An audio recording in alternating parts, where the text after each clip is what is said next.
Réuni ce mercredi, le conseil d'administration de Renault a décidé de ne pas verser à Carlos Ghosn sa retraite chapeau. Son montant est de 765 000 € par an. Carlos Ghosn ne touchera pas sa retraite chapeau. Réuni ce mercredi, le conseil d'administration de Renault a examiné les conditions financières de son départ. Contrairement à des informations dévoilées ce matin, Renault affirme ne pas avoir reçu de demande de Carlos Ghosn de faire valoir ses droits à la retraite. Il n'a jamais demandé à faire valoir ses droits à la retraite à cotisation définie, soit 14 000 € par an, nous confirme un porte-parole du constructeur. Carlos Ghosn a démissionné le 24 janvier de son poste de président de Renault. C'est pour cette raison que Carlos Ghosn ne pourra pas toucher sa retraite chapeau, d'un montant de 765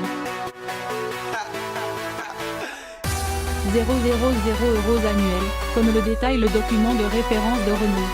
Le conseil d'administration a également constaté, s'agissant du régime de retraite à prestations définies, que les conditions de départ de M. Carlos Ghosn ne correspondent à aucun des deux cas d'ouverture de ce régime et qu'aucune rente ne pourra lui être versée à ce titre, précise Renault dans un communiqué.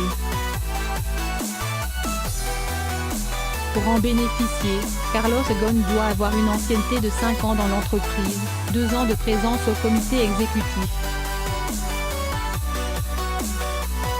Il doit surtout être présent dans la société au moment où il fait valoir ses droits à cette retraite. Or, Carlos Ghosn n'est plus chez Renault.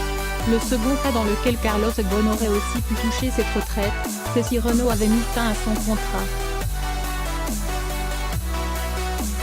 Ce qui n'est pas le cas ici. Le conseil d'administration a également décidé de recommander aux actionnaires de rejeter la partie en numéraire du salaire variable de Carlos Ghosn pour 2018, soit l'équivalent de 224